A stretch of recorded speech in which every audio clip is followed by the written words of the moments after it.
Praise lord. హల్లెలూయా. చేతులు ఉన్న చేతులు ఎత్తాము. హల్లెలూయా. ప్రభు మిమ్మల్ని బలపరిచి దీవించి ఆశీర్వదించి నడిపించిన గాక. కాబట్టి దేవుని దగ్గరకు వస్తున్నప్పుడు ఆత్మీయ బలాన్ని మనం పొందుకుంటున్నామా అని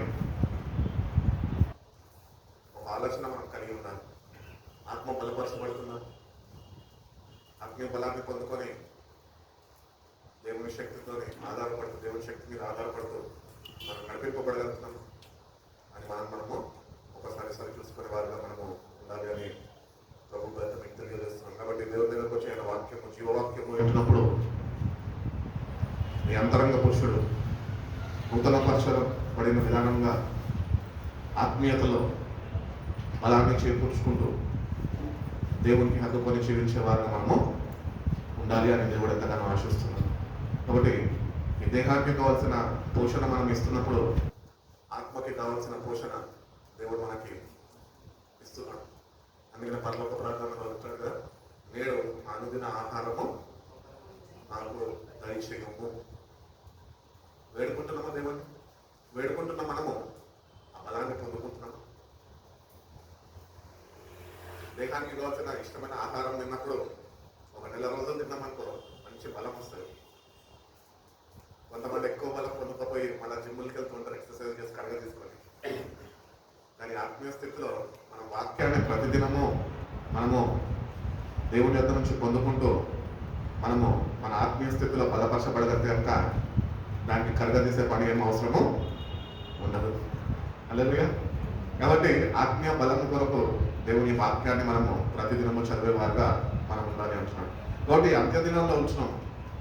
we are in the last days. ఇంకా ఎన్ని దినాలన్నా అని అడగచ్చు, నాకైతే తెలియదు అది. కానీ బైబిల్ ప్రకారము అంత్య దినాలు అని చెప్తున్నాడు.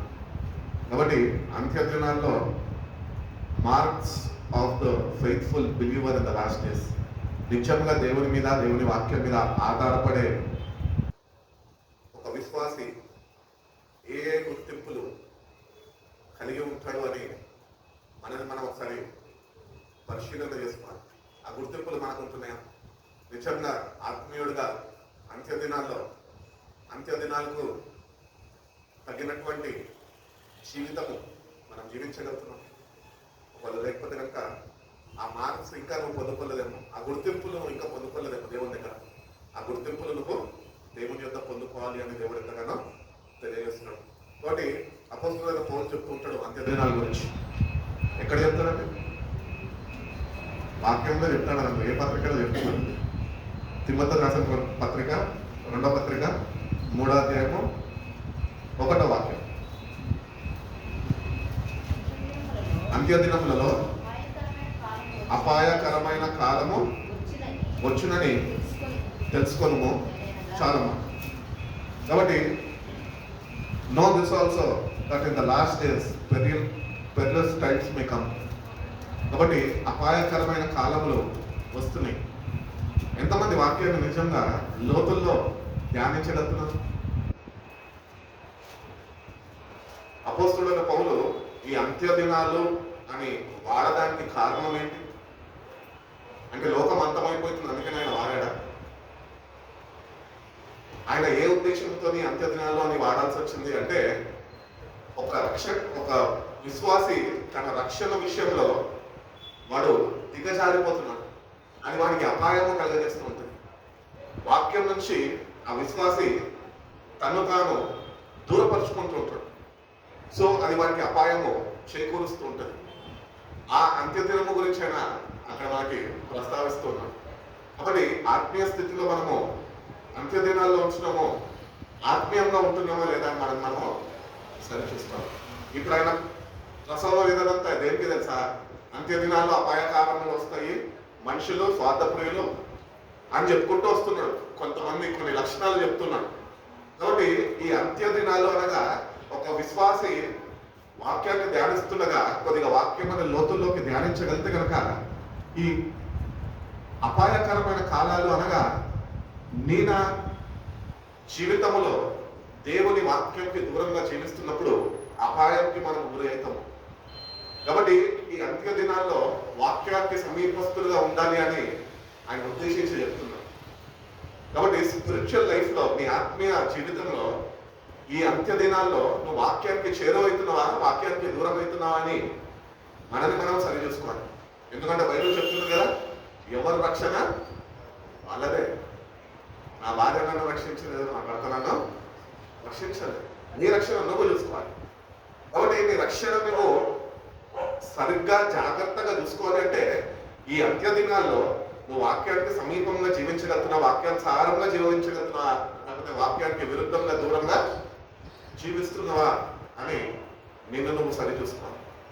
అటు రీతిగా నువ్వు సరి చూసుకోగలితేనే, అంత సమయం నువ్వు దేవునితో గడపగలితేనే, అంత వాక్యాన్ని నువ్వు ధ్యానించగలితేనే, అంత వాక్యపు లోతుల్లో దేవుని జ్ఞానాన్ని పొందుకొని ఆ వాక్యాన్ని నువ్వు పఠిస్తేనే నువ్వు పొందుకున్న రక్షణను కాపాడుకుంటావు.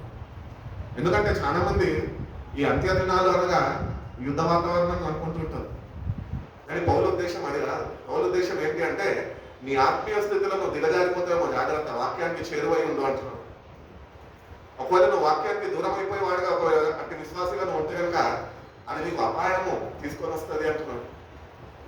కాబట్టి మనము దేవుని వాక్యాన్ని దగ్గరకు వస్తున్నాం, దేవుని ఎదురుకు వస్తున్నాము, ఆ వాక్యానికి సమీపంగా జీవిస్తూ వాక్యం మీద ఆధారపడే వారుగా మనం ఈ అంత్య దినాల్లో మనని మనము జాగ్రత్తగా వహించగలుగుతున్నాం. నీ రక్షణ విషయంలో నువ్వు శ్రద్ధ వహించగలుగుతున్నావు. ఒకవేళ లేకపోతే కనుక కాలంలో అనగా బయట యుద్ధ వాతావరణం చూసి అవేమో అనుకోద్దు. నీ ఆత్మీయ స్థితి గురించి అక్కడ పౌలు తెలియపరుస్తున్నాడు, తిమోతి ద్వారా తెలియపరుస్తున్నాడు. కాబట్టి తిమోతి రాసిన పత్రికలో 2వ అధ్యాయం 3వ వాక్యంలో అంత్య దినములలో అపాయకరమైన కాలంలో వస్తాయి. వస్తాయంటే భయపడమని నేను చెప్తలేదు, కానీ వాక్యాన్ని బట్టి ధైర్యము చేకూర్చుకోండి అని చెప్తున్నాను. ఎందుకని వాక్యంలో మనము వాక్యానికి దూరస్తులుగా కాక వాక్యానికి సమీపస్తులుగా చేరువై ఉండాలి. వాక్యాన్ని కలిగి జీవించాలి. ఎందుకంటే దేవుని వాక్య ప్రకారము మత్తయి సువార్త 24వ అధ్యాయం ప్రకారము ఇవన్నీ జరగవలసినవి. ఏవైతే ఇప్పుడు జరుగుతున్నాయో ఇవన్నీ పరవశనమైన సంఘటనలు, ఇవన్నీ జరగాలి. ఆత్మీయ స్థితిలో ఎదుగుదల లేనప్పుడు మనం ఏం చేస్తాం తెలుసా? అపాయకరమైన కాలాలు అనగానే యుద్ధాన్ని చూస్తూ ఉంటాం. యుద్ధంలో చూడమని అక్కడ పౌలు చెప్పలే, మత్తయి సువార్తలో యేసుప్రభువు చెప్పారు. దేశము రాజ్యంలో మీదకి రాజ్యము, భూకంపాలు, కరువు, ఇవన్నీ సంభవిస్తాయి. ఇవి సంభవించాలి. ఎందుకంటే ప్రభు మన కొరకు మన తిరిగి రావాలి కనుక ఇవి సంభవిస్తేనే ప్రభు మన కొరకు తిరిగి రాగలుగుతాడు. This all things should take place. ఇవన్నీ జరుగుతూనే ఒక విశ్వాసి వాక్యాన్ని బట్టి ఆత్మీయ స్థితిలో ధైర్యంగా వాడు వెళ్ళిపోగలుగుతాడు. ఇప్పుడు జరుగుతున్నవన్నీ ఏమని మనం భావించాలి? అయ్యో ఇట్లా అవుతుంది అని భావించాలి. మనం ఎట్టి రీతిగా భావించాలంటే, అమ్మో నా ప్రభు త్వరగా నా కొరకు రాబోతున్నాడు అని. అందుకనే భక్తుడైన పౌలు అంటూ ఉంటారు కదా, శుభప్రదమైన నిరీక్షణతోని ఆయన కొరకు ఎదురు చూసేవారంట. కాబట్టి ఇవన్నీ జరగాలి, జరుగుతాయి. ఇప్పుడు మనం చూసేది ఎక్కడో చూస్తున్నాం, దేశం కాని దేశం మనకేమీ అసలు పడతలేదు. మనకేమీ కూడా అంత ప్రాబ్లం ఇబ్బంది కలుగుతలేదు, కేవలం గ్యాస్ పెట్రోల్ తప్ప. ఈరోజు పొద్దున్న నేను మా వీధిలో ఉంటున్న ముస్లిం కొట్టుకెళ్తే ఆమె నన్ను అంటుంది, ఫిలిపు అని పిలుస్తున్నాను. ఫిలిపు పెట్రోల్ దొరుకుతుంది అంట, పెట్రోల్ దొరుకుతలేదు కదట, అవునా అన్నాడు. నేను అన్నాను, ఇంకా కొన్ని దినాలు ఆగు, నీళ్ళు కూడా దొరకవు అని. ఓవయ్యప్పు అంటుంది. వస్తాయి భూమి మీదకి అంత్య దినాల్లో అనేక సంఘటనలు జరుగుతూ ఉంటాయి. కాబట్టి దేవుని బిడ్డలుగా ఈ అంత్య దినాల్లో వాక్యాన్ని సరైన రీతిలో మనం ధ్యానించగలిగితే కనుక ఆత్మీయతలో తప్పిపోతున్నాము. దేవుని వాక్యానికి దూరస్తుడుగా నువ్వు జీవిస్తూ ఈ లోక తాపత్రయాల్లో నువ్వు చాలా బిజీగా ఉంటున్నావు. కాబట్టి అంత్య దినాల్లో దేనికి ఆయన సూచించి దేనికి ఉద్దేశించి చెప్పాడు అంటే, నీ ఆత్మీయ స్థితిలో వాక్యానికి చేరువై ఉండు, కానీ వాక్యానికి దూరంగా ఉండద్దు. దాని తర్వాత ఏమంటున్నాడు? అంత్య దినాల తర్వాత ఎలాగనగా మనుషులు స్వార్థప్రియులు, ధనాపేక్షలు, పింకంలాడవారు, అహంకారులు, దూషకులు, తల్లిదండ్రులకు అవిధేయులు, కృతజ్ఞత లేని వారు, అపవిత్రులు, అనురాగ రహితులు, అతిద్వేషులు, అపవాదికులు, అజితేంద్రియులు, సజ్జన ద్వేషులు, మూర్ఖులు, గర్వాంధులు, దేవుని కంటే సుఖానుభవమును ఎక్కువగా ప్రేమించువారు, పైకి భక్తి గల వారిగా కనిపిస్తూ ఉండి దాని శక్తిని ఆశ్రయించలేని వారిగా వాళ్ళు ఉంటున్నారట. ఇక్కడ కొంతమంది కేటగిరీస్ ని మనం చూసి ఉన్నాం. అవునా? మనుషులు స్వార్థప్రియులు అనుకుంటే కొంతమందిని ఆయన తెలియపరుస్తున్నాడు, ఉద్దేశించి చెప్తున్నాడు. నాకు ఒక మాట చెప్పండి, ఈరోజు నిజంగా అక్కడ ఎంతమంది గురించి అయితే చెప్తున్నాడో అంతమందిలో నువ్వున్నావా? లేమో అని అయితే చెప్పదు, నేను కూడా ఉంటుందా అని ఒకటి. కాబట్టి అది కూడా మనము సరి చూసుకొని మనము ఈ అంత్య దినాల్లో వాక్యానికి సమీపంగా జీవించే వారికి మనం ఉన్నాం. కృతజ్ఞత లేని వారు అంటున్నాం. దేవుడు ఎన్ని చేసినప్పటికీ వాళ్ళకి జీవితంలో కృతజ్ఞత ఉండదు.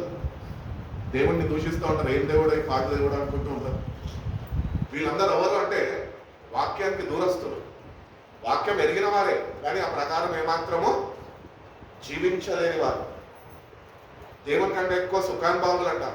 ఈ లోకంలో దేవుడు ఆశీర్వదించాలి అంటే మనం ఫస్ట్ ఏం ఆలోచిస్తాం, ఏం ఆలోచన కలిగి ఉంటాం? సుఖమే.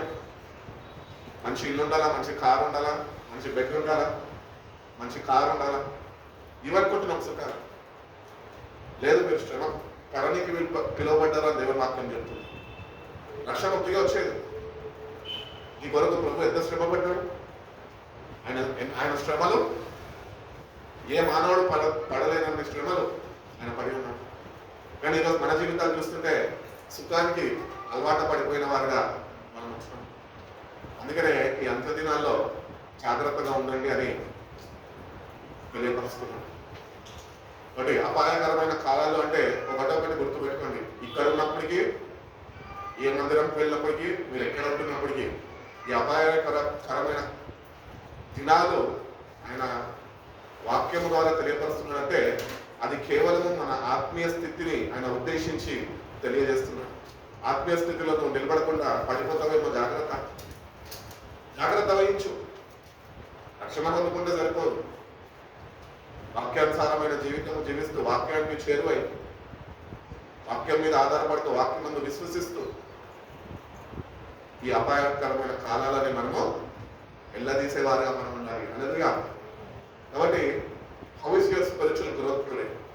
నీ ఆత్మీయ స్థితి, ఆత్మీయ ఎదుగుదల ఎట్టి రీతిగా మనది ఉంటున్నది అని మనము ఒకసారి ప్రశ్నించుకునే వారుగా మనం ఉండాలి. సో ఈ అపాయకరమైన కాలాల్లో ఉంటున్న మనము వాక్యాన్ని ఎంత ప్రేమించగలుగుతున్నామో, వాక్యాన్ని ఎంత శ్రద్ధ వహించి చదవగలుగుతున్నామో, వాక్యాన్ని ఎంత చేకూర్చుకోగలుగుతున్నాము అని మనము సరి చూసుకోవాలి. కాబట్టి దేవుడు తన భక్తుల ద్వారా కొన్ని మర్మాల్ని ఆయన పత్రికల రూపంలో ఆయన బయలుపరిచినప్పుడు అవి మనం చదువుతూ ఒక మేల్కొల్పు కలిగి ఉండాలి. ఎందుకంటే ప్రభు త్వరగా రాబోతున్నాడు. ఏ క్షణమైన ఏ నిమిషమైన మధ్యాకాశంలో ఆయన రాబోతున్నాడు. కాబట్టి వాక్యాన్ని సరైన రీతిలో మనము అర్థం చేసుకోవడానికి ప్రయత్నించాలి. అట్టి రీతిగానే దేవాని జ్ఞానము నాకు దయచేయి ప్రభా, సరైన రీతిలో సౌండ్ డాక్టరీని నేను ఎట్టి రీతిగా నేను అనుసరించి నడుచుకోవాలో నీ జ్ఞానము నాకు దయచేసి నేను పొందుకునే రక్షణను కాపాడుకునే కృపను వాటి వాక్య ధ్యానాన్ని నాకు అనుగ్రహించు అని దేవుడిని అడగగలిగితే కనుక దేవుడు తప్పక సహాయం చేస్తాను అని దేవుడు తెలియజేస్తాడు. అదే తిమోతి రాసిన 2వ పత్రిక 1వ అధ్యాయం 13వ వాక్యంలో ఒక మాట అంటాడు చూడండి.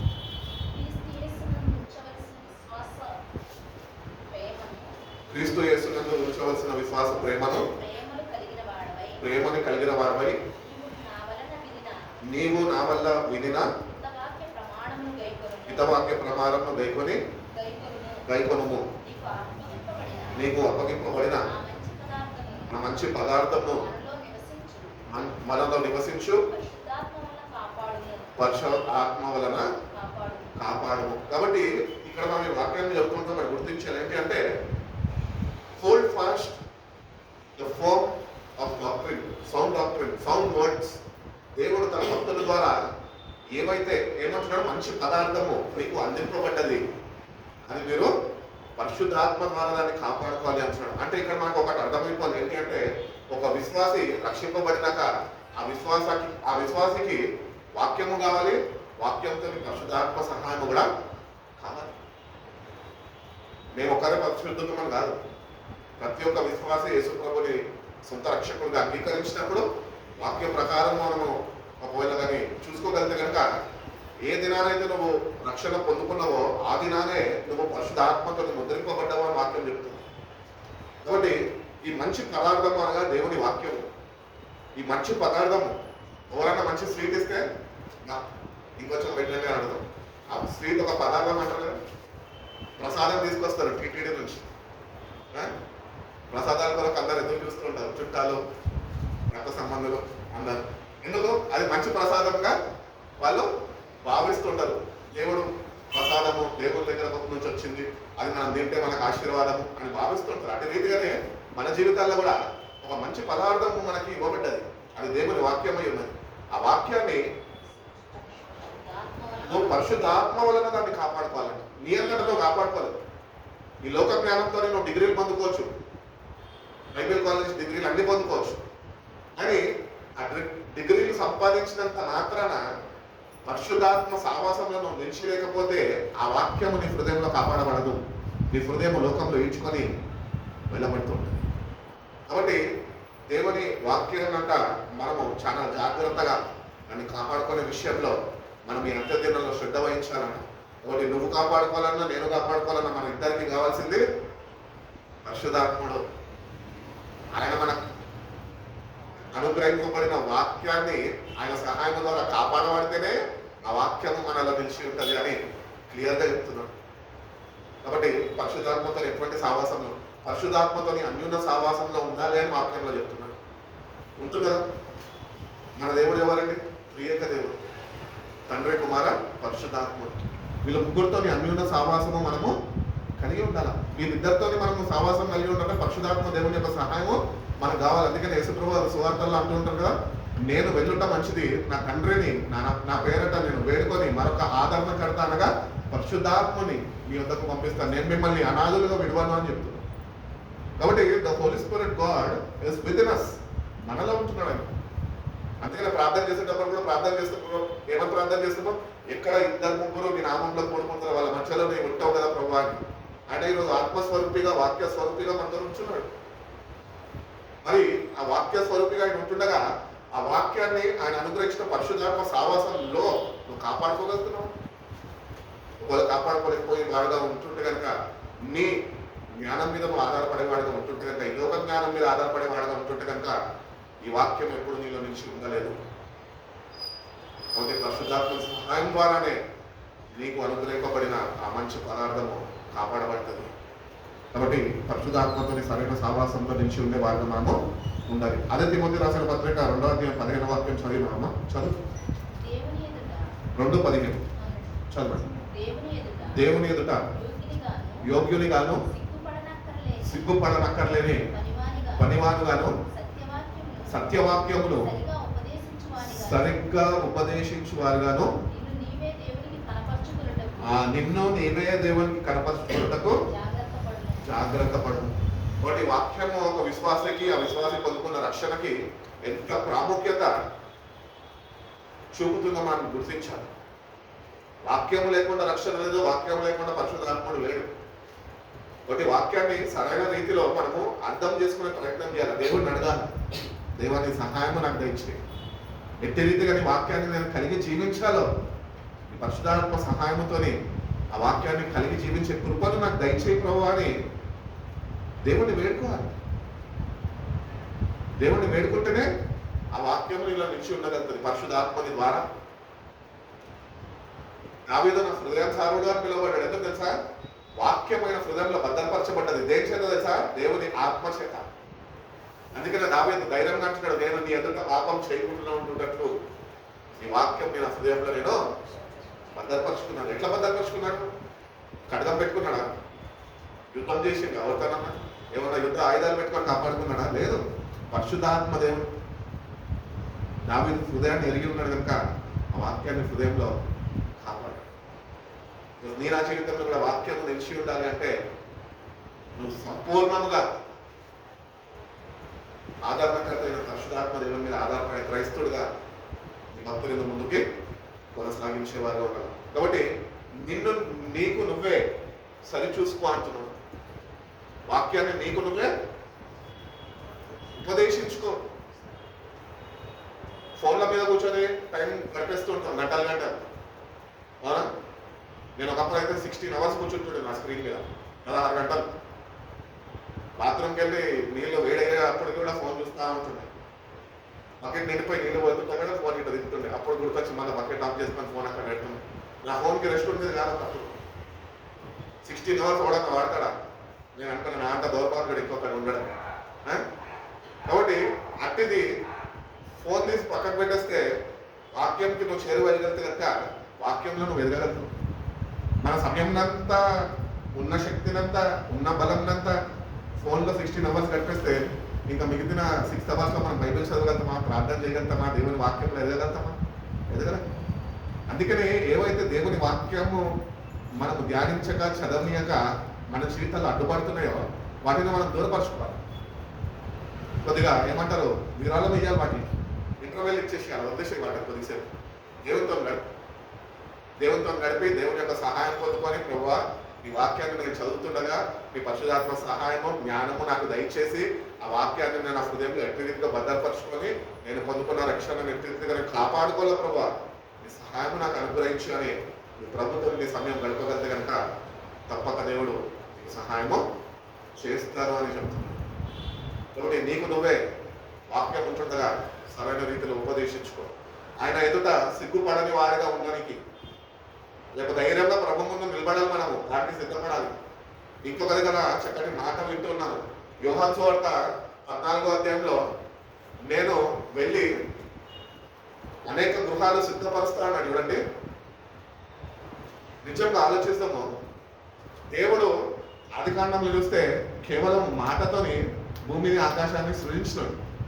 మరి నీ కొరకు సిద్ధపరచడానికి ఎందుకు వెళ్ళాడు అంటే ఆయన సమయం పడుతుందా?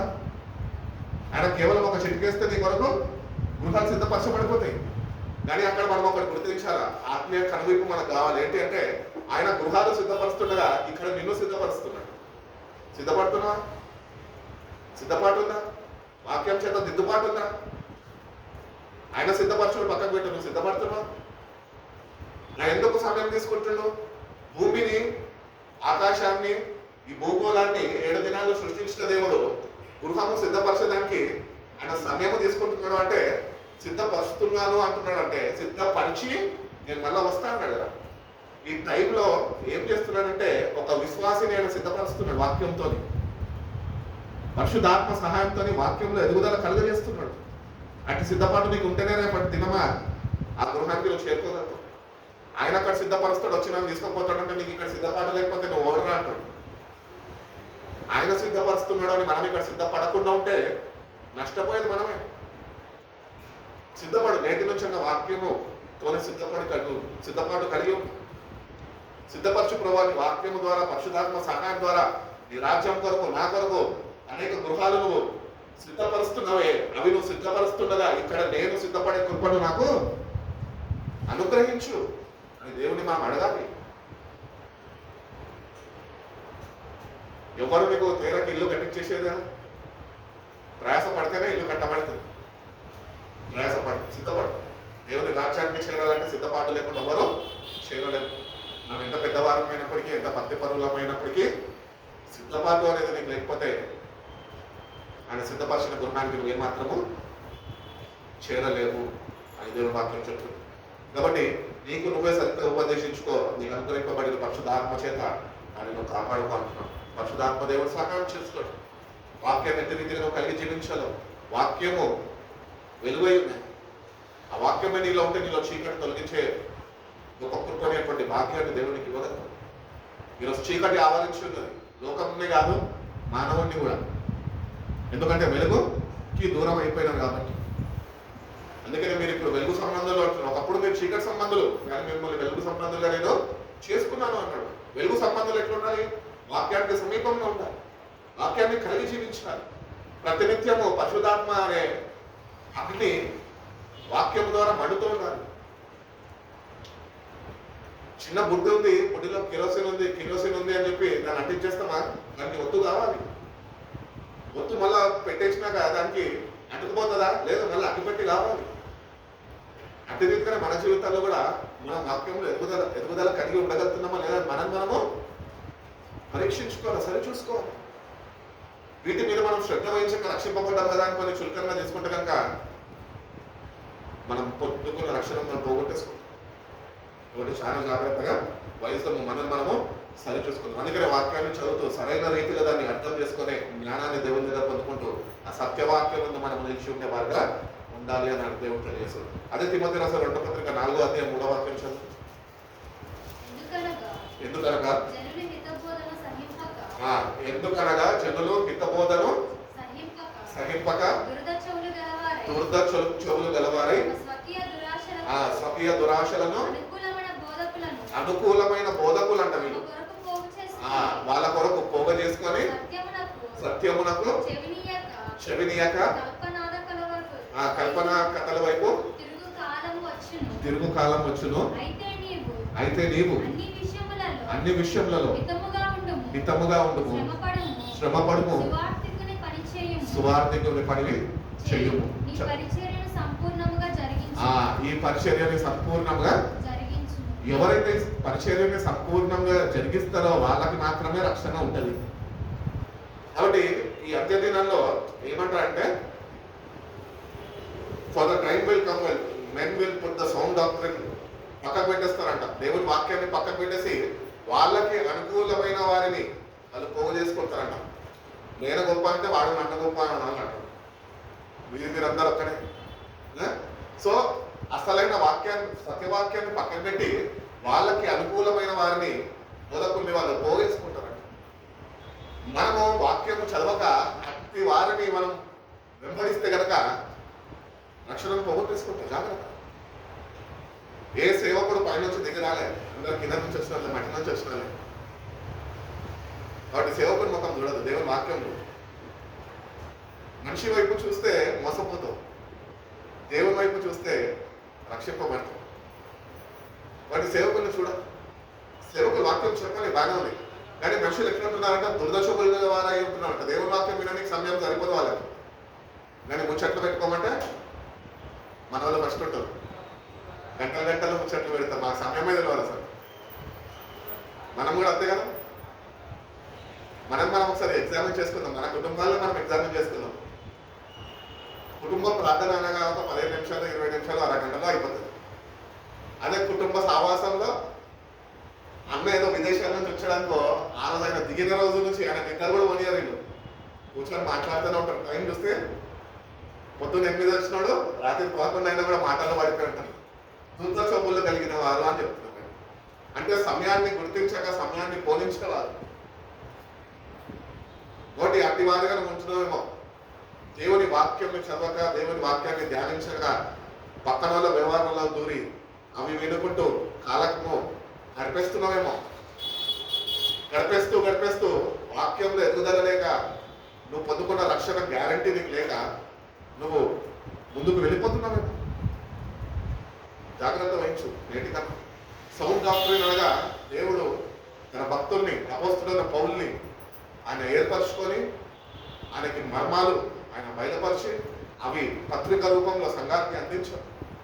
అవి మనం చదివితేనే ఆ వాక్యం ముందు మనం నిలిచి ఉండగలుగుతాం. అన్న చెప్పాడు కదా, అన్న మాట మీద ఆధారపడితే మోసపోతాం. అందుకనే బెరియా సంఘస్థులు ఏం చేశారంట, వాక్యాన్ని జాగ్రత్తగా ఏమి బోధించాడు, కరెక్ట్ బోధించాడా, లేకపోతే ఆయన బోధన ఏదైనా తప్పుందా అని వాళ్ళు జాగ్రత్త వహించారు. అంటే జాగ్రత్త మనం వహించగలుగుతున్నామా? వస్తున్నాము, 4 రెఫరెన్సులు చెప్తున్నాము, వింటున్నాము, వెళ్ళిపోతున్నాం. కానీ ఇంటికి వెళ్ళి నిశ్చయంగా చెప్పిన అన్ని రెఫరెన్సులు రాసుకున్నా నువ్వు కూర్చొని సరి చూసుకుంటున్నావు. అదే ప్రసంగం పోబడ్డదా, లేకపోతే మరి ఇంకేమైనా వ్యర్థమైన మాటలు లోకపరమైన మాటలు దేవుని వాక్యం అడ్డుగా వచ్చినాయా? నేను సరి చూసుకుంటున్నావా? నేటి నుంచి సరి చూసుకోవాలి దేవుడు తెలియజేస్తున్నాడు. కాబట్టి ఈ అంత్య దినాల్లో దుర్ద చూపులు కలిగిన వారు అంటే దేవుని సత్యవాక్యాన్ని తీసి పక్కన వాళ్ళ జీవితాల్లో పెట్టిన వారు, ఈ లోకపు వ్యవహారాలతోనే నింపబడిన వారు. వారు దేవుని వాక్యం ఏమాత్రం వాళ్ళలో ఉండడానికి ఇష్టపడదు. వాక్యము దేవుడై ఉన్నాడు అని చెప్తుంది. బట్ వాక్యాన్ని నువ్వు శ్రద్ధ వహించి చదవగలిగితే, వాక్యాన్ని నువ్వు ప్రేమించగలిగితే, వాక్యము నీలో పరిశుద్ధాత్మని ద్వారా నుంచి ఉండగలుగుతుంది. కాబట్టి చాలా జాగ్రత్తగా ఎంత దినాల్లో మనం సౌండ్ డాక్ట్రిన్ లో మనం నిలిచి ఉందాము. Don't reject the word of God. పాపాన్ని అసహించు, దేవుని వాక్యాన్ని ప్రేమించు. మనము పాపంలో ఎక్కువ సమయం గడుపుతూ దేవుని వాక్యంలో తక్కువ సమయం గడిపేవారుగా మనం ఉంటాం. ఇట్టి రీతిగా ఉంటే నువ్వు ఎక్కడ రక్షింపబడతావు? కాబట్టి అంత దినాల్లో కొన్ని విషయాల్లో మనము శ్రద్ధ వహించాలి. అవి నీ మేలు కొరకే, నీ ఆత్మరక్షణ కొరకే. ఆత్మరక్షణ పొందేసుకుంటా చేయదు, ఆ ప్రకారం జీవిస్తే వస్తుంది. కాబట్టి చాలా జాగ్రత్తగా అంత్య దినాల్లో మనం సరి చూసుకున్నాం. అట్టి రీతిగా మనం చూసుకున్నట్లయితే కనుక walk in the spirit not in the flesh. ఆత్మలో నడిపింపబడాలని ఈ శరీరము ఇచ్చలు నేను అవి ఏమంటారు ఈడ్చుకొని అది ముందుకు నేను నడిపిస్తుంది కదా, వాటిని జయించాలి అంటే నువ్వు వాక్యము దేవుని ఆత్మని కలిగి ఉంటారు. రోగులు రాసిన పత్రిక 8వ అధ్యాయం 4వ వాక్యంలో ఒక మాట పెట్టాడు,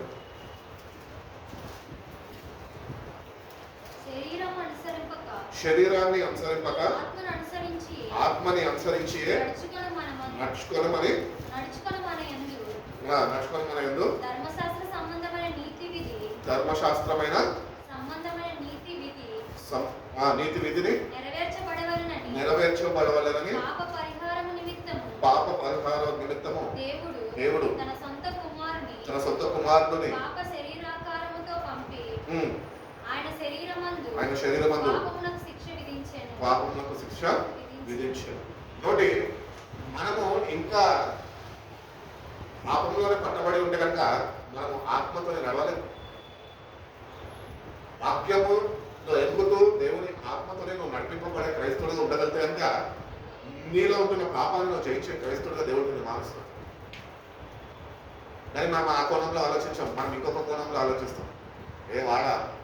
వాడికి లేని అలవాటు లేదు, వాడి వాక్యము చెప్తాడు, వాడు వాక్యం చెప్తాడో వాక్యం చెప్పడో నీకెందుకు? కాబట్టి చాలా జాగ్రత్తగా మనల్ని మనము సరిచూసుకుందాం. అందుకనే ప్రభు కూడా వాక్యంలో చెప్తుంటాడు కదా, ఆత్మ లేనివాడు నా వాడు కాలేదు. ఆత్మ నీకు కావాలంటే వాక్యం నీకు కంపల్సరీ ఉండాలి. వాక్యాన్ని నువ్వు నీ హృదయాంతరాంగంలో నుంచి నువ్వు చదవాలి. నేను చెప్తే నువ్వు చదవడం కాదు, లేకపోతే ఏదో రక్షణ పొందుకున్నాం కదా, పాస్టర్ గారు చెప్పారు కదా చదవాలి కదా అని చదవడం కాదు. నీ అంతటా నువ్వు ఆసక్తి కలిగి నీ ఆసక్తి కొద్ది నువ్వు చదవగలితే అప్పుడు దేవుడు తన ఆత్మని నీలో ఉంచుతాడు. యేసుప్రభు వారు అన్నారు కదా యోహాను సువార్త 8వ అధ్యాయంలో, నేనే జీవాహారము పరలోకం నుండి దిగి వచ్చి ఉన్నాను అంటున్నాడు. This is the bread of life. దేవుని వాక్యము అది మనకి జీవాన్ని ఇస్తుంది. ఈ వాక్యాన్ని మనం సరైన రీతిలో చదవక, ధ్యానించక, సమయము వెచ్చించక, దాన్ని సరైన రీతిలో అర్థం చేసుకుని దాన్ని అనుసరించక, శరీరాన్ని అనుసరించుకుంటూ నడుస్తుంటే ఒకరోజు పొందుకున్న రక్షణ పోగొట్టేసుకుంటాం. చదువు, వాక్యం చదువు, సమయం వెచ్చించు. ఒక 2 hours దేవుడి కొరకు తీయలేవని చాలా పనులు ఉన్నాయండి నాకు అంటారు. పక్కకు పెట్టి పనులని మరియా మార్త గురించి యేసుప్రభు వారు చెప్పిన మాట చెప్తుంటారు. ఆ గృహంలో ఆయన నిలబడంట, ఈ మరియమ్మ అయితే అనేక విషయాల్లో మార్తమ్మ అంట అనేక విషయాల్లో తొందరపడుతుందంట. కానీ మరియా అయితే దేవుని పాదాల దగ్గర కూర్చొని ఏమి మాట చెప్తున్నాకు, ఏమి మాట్లాడుతుందని ప్రభు దగ్గర సమయం వెచ్చించిందని. మన జీవితాలు కూడా అంతే. ఈరోజు మార్త వల్లే అనేక విషయాల్లో మనం దూరం అయిపోయి వాక్యానికి దూరంగా జీవిస్తున్నామేమో, వాక్యాన్ని చదవక. కానీ మార్త వల్లే ఉంటున్న నేను మరియ వల్లే మార్చడానికి యేసుప్రభు వారు తన ప్రాణాన్ని ధారపోసారు. ఈ రోజు కన్నా వాక్యం దగ్గర కూర్చొని పొందుకున్న రక్షణను కాపాడుకుంటూ ఉన్నాం. వాక్యాన్ని నీ వ్యక్తిగతంగా నువ్వు చదవగలిగితేనే, నీ వ్యక్తిగతంగా దేవుడితో నువ్వు సమయం లేవగలిగితేనే, చదువు రానోళ్ళైతే ఆ వాక్యాన్ని విన్న వాక్య ప్రకారం ప్రార్థన చేసుకుని దేవుళ్ళలో బలపరచబడగలిగితేనే పొందుకున్న రక్షణ వాళ్ళు దేవుడు వాళ్ళకి అనుగ్రహించగలుగుతారు. కాబట్టి ఈ అంత్యదినాల్లో వచ్చిన మనము శరీరాన్ని అనుసరించదు, కానీ ఆత్మ సంబంధంగా మనం ఉండాలి. ఆత్మని అనుసరించి నడుచుకోవాలి. ఆత్మని అనుసరించాలంటే వాక్యంలో ఎదగాలి. వాక్యంలో ఎదుగుదల ఉంటేనే ఆత్మ నడిపింపు నీకు ఉంటుంది. అందుకనే ప్రభు అంటాడు కదా, ఎందరైతే ఆత్మచేత నడిపింపబడతారో వాళ్ళు మాత్రమే దేవుని కుమారులు, అందరు క్రైస్తువులు కాదు అని అక్కడ క్లారిటీ ఇస్తున్నాడు. కాబట్టి వాక్యాన్ని నేటి విషయంలో మనము ప్రేమిస్తాం. శరీరాన్ని నలకొట్టుకుందాం. వారంలో ఒక్కరోజు ఉపవాసం ఉంటున్నాను ఎందుకంటే మంచిది, ఆరోగ్యానికి మంచిది, ఆయుష్ పొడిగిస్తుంది, రోగాలు రాకుండా కాపాడుతుంది, దేవునితో సమయం గడిపే కృపను అనుగ్రహిస్తుంది. ఒకరోజు ఉండండి. వీలైతే నీ అవసరతలు కొద్ది, నీ ఆసక్తి కొద్ది కొన్ని దినాలు ఉపవాసంలో ఉండి దేవుళ్ళలో గడుపు, వాక్యంలో గడుపు. ఆత్మబలం ఎట్లా పొందుకుంటావు నువ్వే అనుభవించాను, నేను చెప్పక్కర్లే. పొందుకో, దేవుని ఆత్మబలాన్ని పొందుకో. ఇక్కడ నువ్వు ఎన్ని సాధించి ఎన్ని సంపాదించుకొని ఆఖరికి నువ్వు నరకానికి పోతే ఏం లాభం? ఆత్మరక్షణ కొరకు నువ్వు శ్రమ పడకపోతే ఎట్లా? ప్రభు శ్రమలో ఉద్దేశంలో సరిపోయింది అనుకుంటే నువ్వు పడవా? పౌలంటూ ఉంటాడు కదా, క్రీస్తు యొక్క శ్రమలలో పాలిభాగస్తులై ఉండాలి మీరు అంటున్నాడు. పడు, ఆత్మరక్షణ విషయంలో శ్రమపడు. వాక్యాన్ని చదువు. వాక్యం చదవాలంటే పరమశివాకు ఆయన ప్రేమించి వాక్యాన్ని. నేను ఒకప్పుడు అట్లనే వాక్యం అంటే అసలు బైబిల్ చదవాలంటే నేను బలవంతంతో చదివిస్తున్నాను అన్నమాట. అసహించుకునేటువంటి వాక్యాన్ని. కానీ అది ప్రేమించడం ప్రారంభిస్తే అది నన్ను ఎట్లా ప్రేమిస్తుందో నాకు అర్థమైంది. ఒకటి దేవుని వాక్యాన్ని ప్రేమించి నేటి నుంచైనా దేవుడిచ్చిన ఆత్మని మనం కలిగి జీవించే వారిగా మనము ఉండాలి అని దేవుడు తెలియజేస్తున్నాం. అటు రీతిగా మనం చూసుకున్నట్టయితే మరొక విషయము అపోస్తుల కార్యాలు 20వ అధ్యాయము 24వ వాక్యంలో ఒక మాట ఉందో చూడండి. అయితే దేవుని కృపా సువార్త గురించి సాక్ష్యం ఇచ్చుటయందు నా పరుగును నేను ప్రభు అయిన యేసు వలన పొందిన పరిచర్యను తుదముట్టింపవలెనని నా ప్రాణమును నేను ఎంత మాత్రము ప్రియమైనదిగా ఎంచుకుంటలేదు. కాబట్టి దేవుడు అప్పగించిన పని ఏంటి తెలుసా మనకి? వాక్యము చదవాలి, వాక్య ప్రకారము జీవించాలా, వాక్య ప్రకారము నీ జీవితము సరిదిద్దబడాలి. దేవుడు అనుగ్రహిస్తున్న ఆత్మతో నువ్వు నింపబడి ఆయన నీకు నమ్మి ఇచ్చిన పరిచర్యని నువ్వు తుదముట్టించాలి. ఇది దేవుని యొక్క ప్రణాళిక, సంకల్పం. అటు రీతిగా మనం నడుచుకుంటున్నాం, అటు రీతిగా వాక్యంలో ఎదగలుగుతున్నాం, అటు రీతిగా వాక్యాన్ని ప్రేమించి వాక్యానికి సమీపస్తులుగా ఈ అంత్య దినాల్లో మనం ఉండగలుగుతున్నాం. అపాయకరమైన కారాలు అంటే ఇదే, వాక్యంలో ఎదుగుదల లేని వారి గురించి మాట్లాడుతున్నాను. వాక్యంలో కనువిప్పు ఉండదు. ఎవరో చెప్పిండో అది కాపీ కొట్టేసి చెప్పేశారు. ఇప్పుడు ఇంకా టెక్నాలజీ పెరిగిపోయింది కదా, ChatGPT కొట్టగానే ప్రసంగికులు ఎంతమందిని చూసినా వాళ్ళు వస్తారు, కూర్చుంటారు, ఫోన్ తీస్తారు, ChatGPT కొడతారు, ఏదో ఒక చిన్న వాక్యాన్ని తీసుకుంటారు, దానికి తీసుకుంటారు, రిఫరెన్స్లన్నీ రాసేసుకుంటారు, ప్రసంగం చెప్పేస్తారు. ఎప్పుడు చదువుతాం? అట్లా చెప్పేసారంటే 1000 ప్రసంగాలు ఆయన చెప్తే నేను 2000 ప్రసంగాలు నేను చెప్పగలను. కానీ వ్యక్తిగతంగా నువ్వు సిద్ధపడగలిగితే కనుక 10 ప్రసంగాలన్నా అది నేను ఆత్మీయ స్థితిలో ఎదుగుదల కలిగిస్తుంది. వాడు ప్రయాసపడతాను, ప్రయాసపడతాను. భక్తులు చెప్తున్నాను, నేను ప్రయాసపడుతున్నాను, దేవుడు ఇచ్చిన ఈ పరిచర్యను, ఈ వాక్యాన్ని కలిగి జీవిస్తున్నాను. కాబట్టి మన జీవితాల్లో వాక్యము కరైపోయి ఉన్నది. తెలుసు దేవుడు మనం చూస్తున్నగా నీలో వాక్యం కనిపిస్తలేదేమో ఆయనకి. పేరుకైతే బైబిల్ ఉన్నది, ఒకటి కాదు 4 ఉన్నాయి నీ పేరు మీద. కానీ 4 బైబిల్లో ఉన్న ఒక వాక్యం కూడా నీలో లేదేమో. జాగ్రత్త. ఇంటికే నీ నిర్లక్ష్య స్వభావంతో ఎవరు నాకు చెప్పలేదు అని అనడానికి వీళ్ళది. అందుకనే ఫిలిప్పీని ఇక్కడ పెట్టాడు చెప్పడానికి. ఇప్పుడు నాకు ఏ పాస్టర్ గారు చెప్పలేదు అనడానికి లేదు, పెట్టాను కదా ఒక కుర్రాడిని. ఫిలిప్పీని అంటే నాడు చెప్పాడు కదా, అప్పటికి కూడా మాట లేదు కదా అంటాడు. అందుకని వాక్యాన్ని చదువు, నేటి నుంచి ఉన్న వాక్యాన్ని ప్రేమించడము ప్రారంభించు.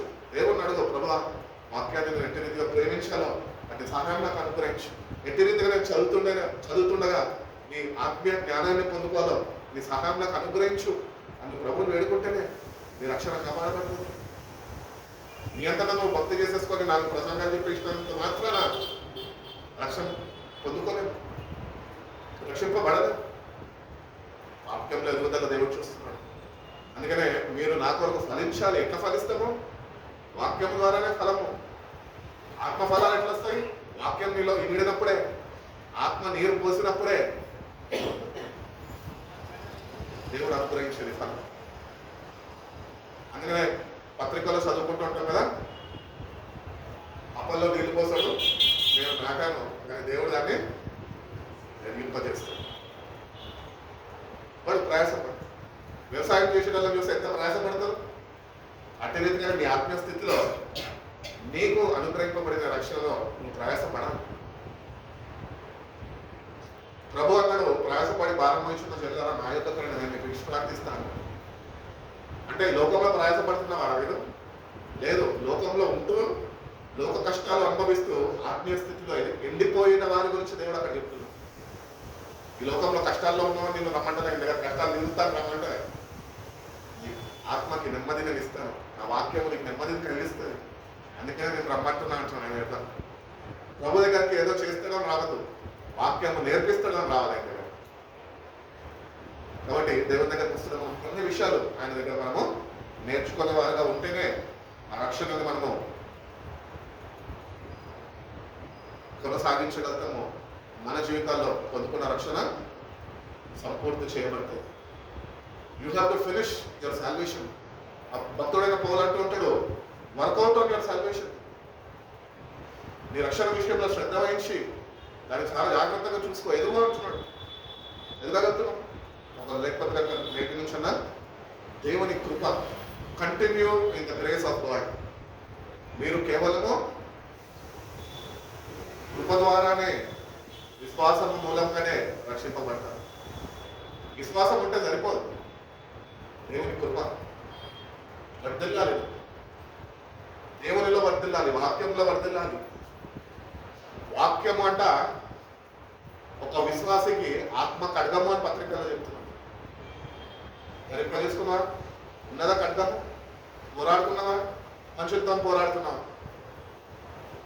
ఒక్కసారి మనం ఎగ్జామిన్ చేసుకున్నాం. ఒకటి రక్షణ దేవుడు అంతా ప్రయాసపడి తన ప్రాణాన్ని ధారపోసాడంటే అది ఉట్టికి వచ్చేది, వెల చెల్లించాడు ఆయన. ఈ పాపాలన్నీ ఆయన మీద తీసుకున్నాడు. అందుకని మొదటి దినాన్ని కూడా చెప్పిన శిల్వ ధ్యానంలో ఆ శిల్వను చూస్తే ఏం గుర్తొస్తుంది? నాకైతే శిల్వను చూస్తే ఒకటే గుర్తొస్తుంది, ఈ లోక పాప భారం అంతా ఏదైతే ఉన్నదో అదంతా శిల్వలోనే ఉన్నది, ఆయన మీద మోపబడ్డది.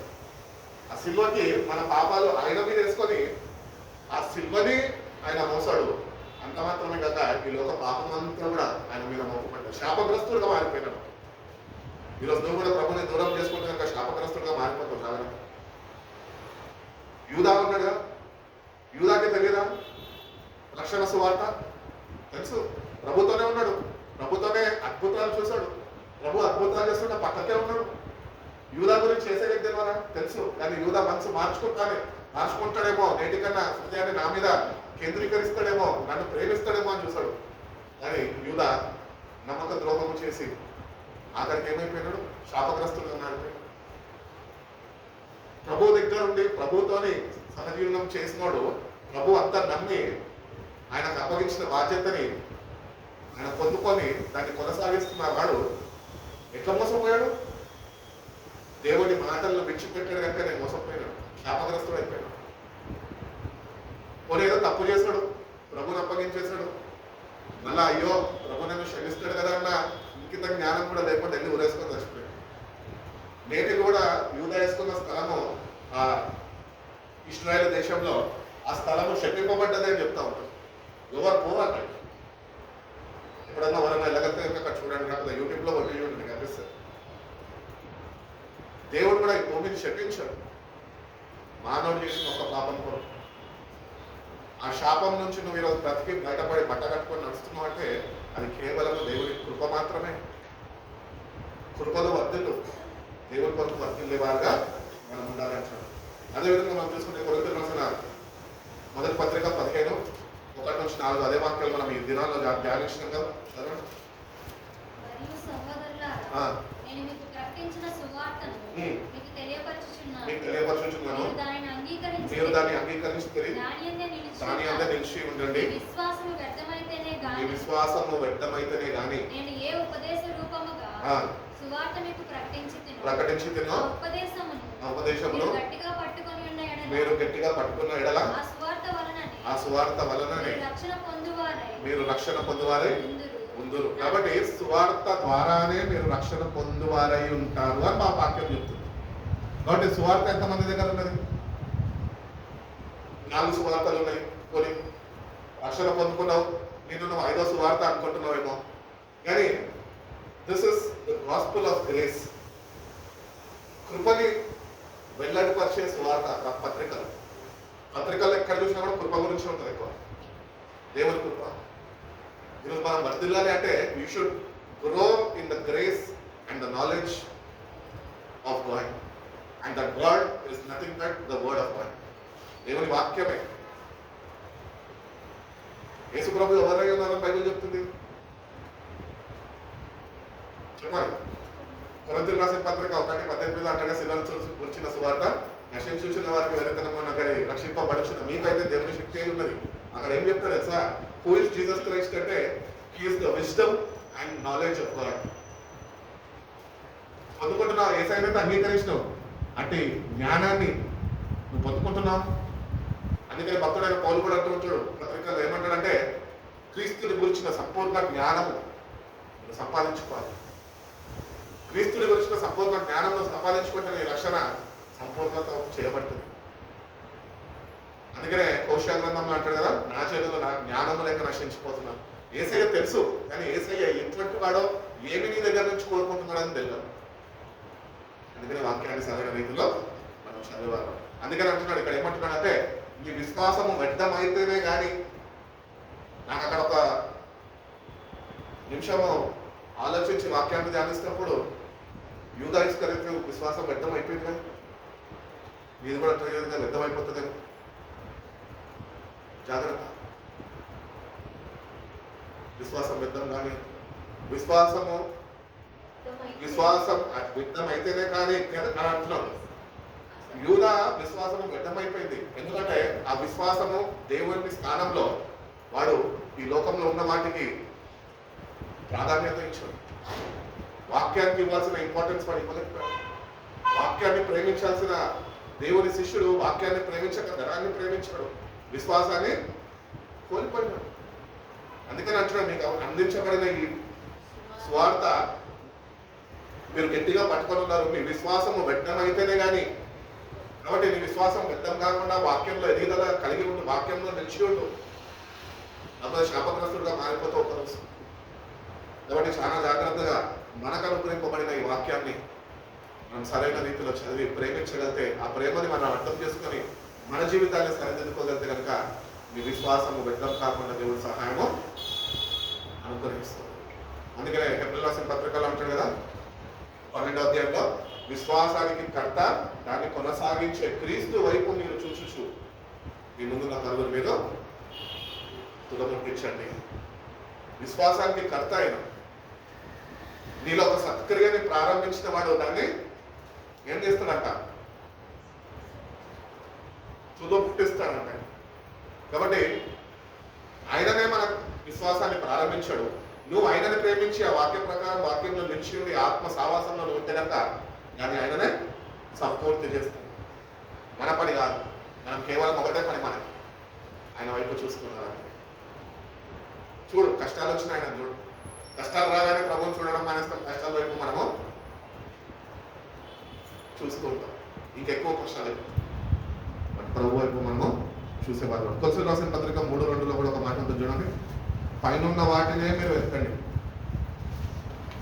పైనున్న వాటి మీదనే కానీ భూ సంబంధమైన వాటి మీద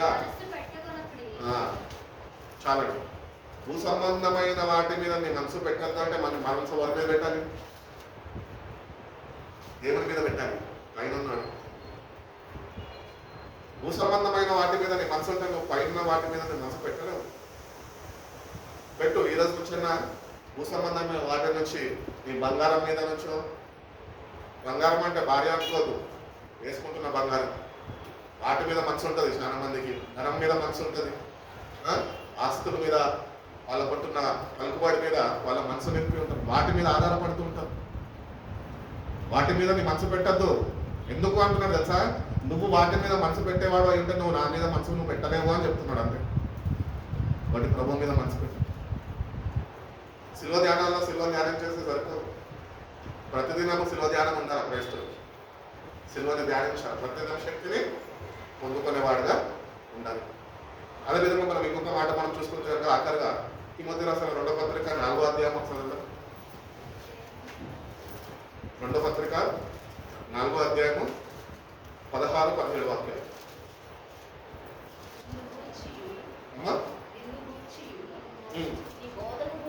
నిన్ను గురించి నీ బోధన గురించి జాగ్రత్త కలిగి ఉండము, వీటిలో నిలకడగా ఉండము.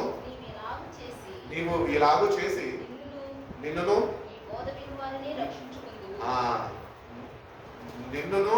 నీ బోధ వినేవారిని నేను రక్షించగలదు.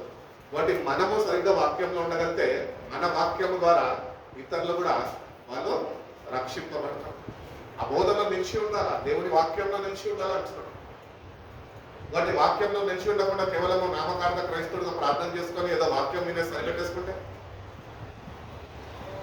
అందుకనే జాగ్రత్తగా నేటి నుంచున్న మనకు ఇవ్వబడిన సమయంలో కొద్దిగా సమయం, దేవుడు సమయం అంతా ఇవ్వమంటారు నేను, ఎందుకంటే దేవుడికి తెలుసు నీ మనసంతా లోకంలోనే ఉన్నాడు.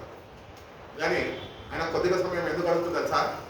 నీకు ఆత్మీయ స్థితిలో ఎదుగుదల కలుగు చేయాలి. When you spend time with the word of God, అప్పుడు స్పిరిచువల్ గ్రోత్ అనేది దేవునికి ఇస్తారు, ఆత్మీయ ఎదుగుదల వస్తుంది. ఈరోజు ఆత్మీయంగా ఎదగలేకపోతున్నాం ఎందుకు? వాక్యానికి మనం సమయం ఇవ్వలేని వారిగా మనం. కొన్ని దేశాలు అయితే మరి విడ్డూరంగా ఉంటుంది. ఏంటంటే కేవలం 15 నిమిషాలే ప్రసంగం చేయాలి చర్చిలో. మళ్ళీ చర్చి చూస్తే ఎట్లుంటుందో తెలుసా? ఒక పెద్ద కట్టడం ఉంటుంది, దాదాపు ఒక 5,000 మంది, 10,000 మంది, 25,000 మందితో ఉంటుంది. కానీ అక్కడ వాక్యానికి ఎంతసేపు సమయం తెలుసా? 15 మినిట్సే. మాస్టర్ గారు 15th మినిట్ నుంచి 16th మినిట్లోకి వెళ్తే నీలాంటారు నాలాంటారు లేచి ఆపవాయి, ఆ టైం సెన్స్ లేదా అంటారు. అంత సమయం ఇస్తున్నారు వాక్యానికి. ఎవరితో పోయినప్పటికీ మన వ్యక్తిగత జీవితాల్లో రక్షణ పొందుకున్న నువ్వైనా నేనైనా ఎంత సమయం వాక్యానికి ఇవ్వగలుగుతున్నావు? దేవుడు అడుగుతాడు.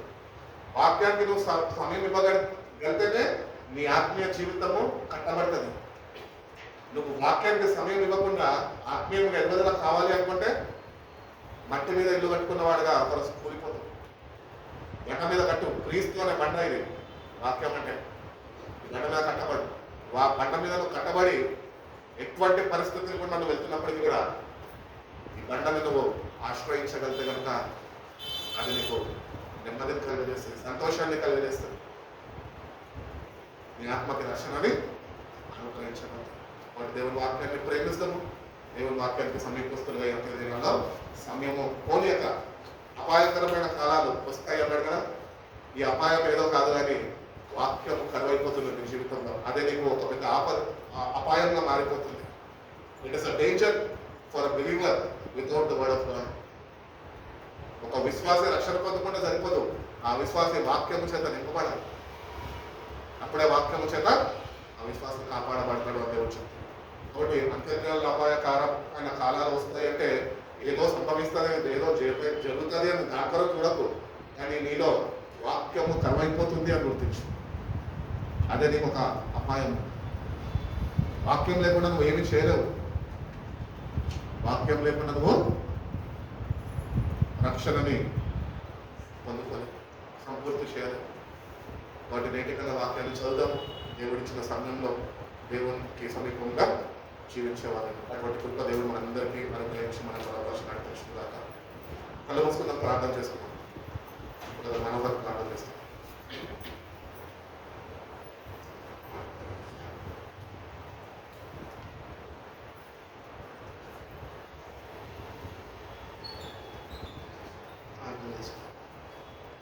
స్తోత్రం ప్రభా, తండ్రి వందనాలు ప్రభా. 55 వరకు వాక్యం చెప్పినట్లుగా తండ్రి దినాల్లో మేము ఎలా ఉండాలో ప్రభావ గ్రహించడానికి సహాయం తెచ్చింది మీ సన్నిధిలో కోరుకుంటున్నాను.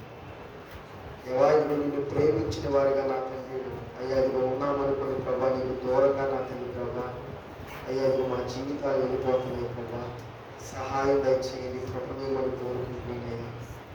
ఎలా వాక్యంలో ఉన్న నీ హృదయాన్ని నీ మనసును అర్థం చేసుకోవడానికి తండ్రి మీరే సహాయం దయచేయండి. పరిశుద్ధాత్మను ఆ గ్రహింపేయమని కోరుకుంటున్నాం ప్రభా. ప్రభా ఏదో నామకార్థంగా వాక్యాన్ని చదివేసి మా సొంత ఆలోచనలతో తండ్రి ప్రభా దాన్ని ఆలోచించుకుని ప్రభా వ్యర్థంగా పోకుండా పరిశుద్ధాత్మ దేవా ఇదిగో మాలో ఉన్న ప్రతి ఒక్కరికి ఆ వాక్యంలో ఉన్న నీ హృదయాన్ని అర్థం చేసుకొని దాని వరకు బ్రతకడానికి మీరే సహాయం తెచ్చేయండి. ఈ సన్నిధిలో కోరుకుంటున్నాం ప్రభా. ఇదిగో చివరి రోజుల్లో మనం స్పష్టంగా తెలుసుకుంటున్నాం ప్రభా. ప్రతి ఒక్కరూ విశ్వాసాన్ని కాపాడుకోవడానికి సహాయం దయచేయండి. నీ చిత్తాన్ని గ్రహించి దాని ప్రకారంగా బ్రతకడానికి సహాయం దయచేయండి. పరిశుద్ధాత్మ శక్తిని బలాన్ని సహా అనుగ్రహించదయ్యా. ప్రతి విధమైన శోధనని పాపాన్ని జయించినట్లు ప్రభా దానికి కావాల్సిన బలములు శక్తిని అనుగ్రహింపచేయమని ఈ సన్నిధిలో కోరుకుంటున్నాం ప్రభా. పరిశుద్ధాత్మ దేవా ఆ రీతిగా సహాయం దయచేయమని ఈ సన్నిధిలో కోరుకుంటున్నాం. గ్రహింపునియండి అయ్యా, జ్ఞానాన్ని ఇవ్వండి ప్రభా. అజ్ఞానుల వల్ల మేము ఉండకుండా పరిశుద్ధాత్మ దేవా సహాయం దయచేయండి. వాక్యంలో ప్రభా నీ మనసును నీ హృదయాన్ని గ్రహించి జ్ఞానాన్ని సంపాదించుకొని తగినట్లుగా బ్రతకడానికి సహాయం దయచేయమని కోరుకుంటూ ప్రభా ఇంకనూ అన్నను బలపరచమని ఇంకనూ ప్రభా నీ సన్నిధిని అనుకరించమని కావాల్సిన జ్ఞానాన్ని ఏంటి ప్రభా. ఇక్కడికి వచ్చే యవనస్తులు నీ కొరకు నా తండ్రి సమీపంగా జ్ఞానవంతులుగా నడిపించడానికి ప్రభా అట్టి కృపను తండ్రి జ్ఞానాన్ని బిడ్డకిచ్చి నడిపించమని కోరుకున్నాను. యేసు నామములో ప్రార్థించి వేడుకున్నాను తండ్రి, ఆమేన్.